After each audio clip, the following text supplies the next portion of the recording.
Maryland, just 14 miles from the White House. Let's do a full tour of this masterpiece. Cars. This is the back of the mosque, library right there, and this right here, and this is the entrance to the mosque. $100 million. No, this is not.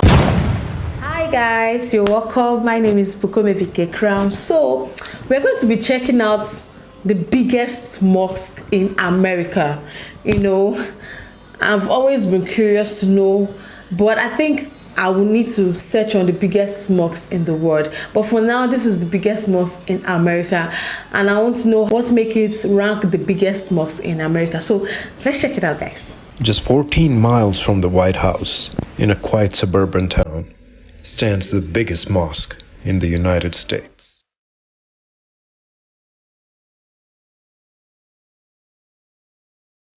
It might come as a shock to some people, but there are almost 3,000 mosques in America. Well, technically, the biggest mosque is the Islamic Center of America in Dearborn, Michigan. It is a Shia mosque. The majority of Muslims are Sunni, and for them, the biggest mosque in the United States is the Diyanat Center of America.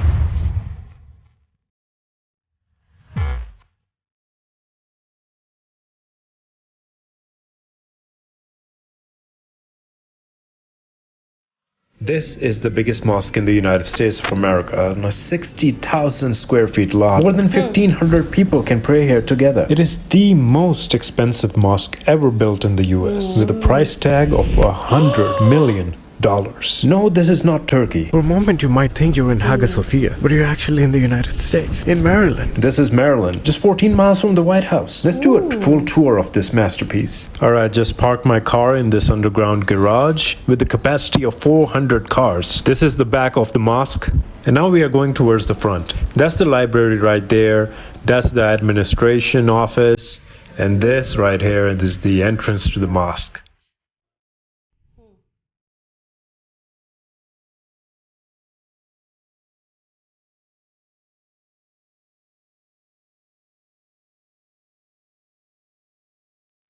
Over here you can do your ablutions, but not really. This is just for decoration. The actual place where you can do your wudu is downstairs. So many places to make wudu. You can make wudu here, or you can make wudu over there. There's bathrooms right here, whole row of toilets. And now, finally, we are going to go inside.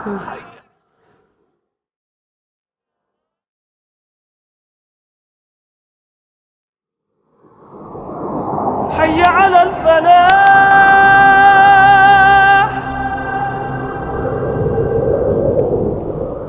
Let's talk about the architecture and the Turkish connection. A magnificent piece of architecture inspired by the Ottoman style of Turkey. It's one of the most beautiful masjids I've ever seen. It reminds me of the Blue Mosque or Hagia Sophia, which are considered one of the most beautiful mosques in the world. Hundreds of workers put this masterpiece together. Marble imported all the way from Turkey. Now that you've seen praying area for men, we're gonna go upstairs and see the area where the sisters pray.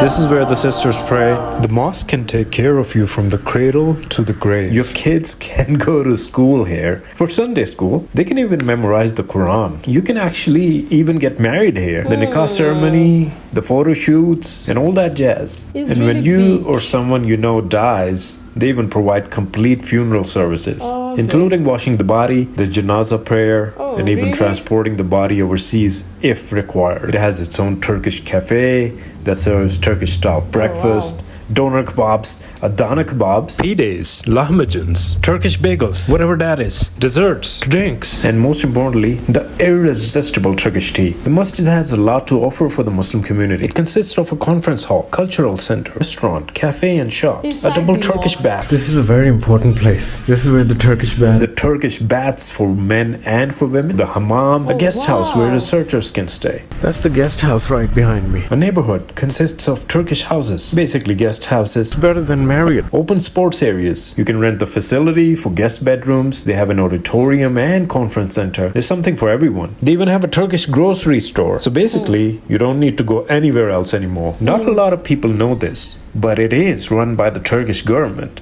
It's actually created by them. Diyanet is a name for the Ministry of Religious Affairs in Turkey. The Turkish government have built mosques all over the world actually. In Australia, the famous Auburn Gallipoli Mosque is also owned by the Turkish government. The administration and the imams are sent directly from Turkey. But the question is, why is Turkey building mosques all over the world? Well, it's not just Turkey. There's Saudi Arabia. And it's not just Muslim countries. This practice is actually common among many religions. Buddhists, Hindus, Christians, Jews, even the Baha'i faith. Most major religions build places of worship all over the world and like to promote their own beliefs, whatever those may be. The growth of Muslims in the US is astounding. Muslims from all over the world with extremely different backgrounds are making the US their home. Freedom of religion, no matter what your beliefs are, make the US a very attractive country for many Muslims to call home. The question arises, why spend so much money on a single mosque? See, for Muslim immigrants, mosques are a place of familiarity in a land of the unknown. So a place where you can just talk to God, make friends, share meals, get married, have interfaith dialogue, makes you feel right at home while embracing the diversity of America and navigate their new lives. They see enormous money spent on corporate buildings and other places of worship like churches, synagogues, and gurdwaras and say, why can't they have a nice welcoming mosque too? All the massive mosques around the world have been mega projects. So why not in America where everything is big anyway? And trust me, this mosque is comparatively not that big, but it's big enough and everyone's welcome.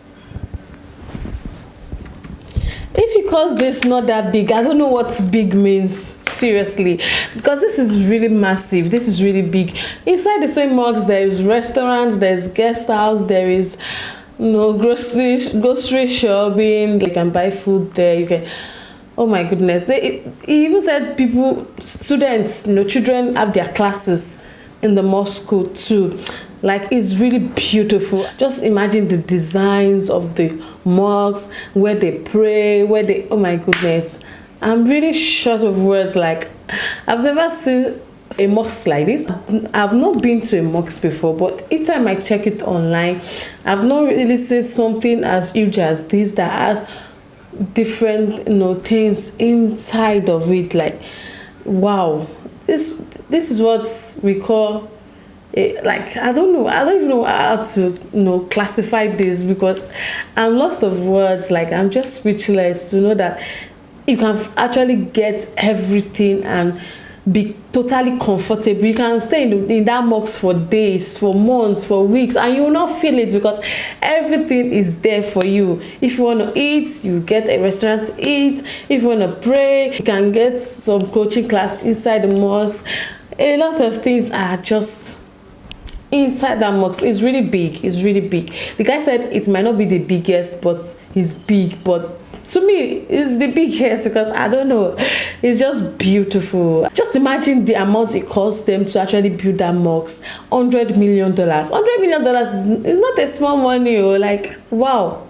I can imagine the sponsorship, everything, finances that went into this mosque, like, to just achieve this big mosque. Like, it was really amazing. God bless all those people that actually contributed to this development of this mosque, because this is really beautiful. This is amazing, incredible. I was just wowed watching it. I was like, wow, really? Could this be mosques? Like, wow, amazing. Thank you so much for watching. Don't forget to smash that subscribe button for more. Like, share, comment. I'll see you in the next one. Bye.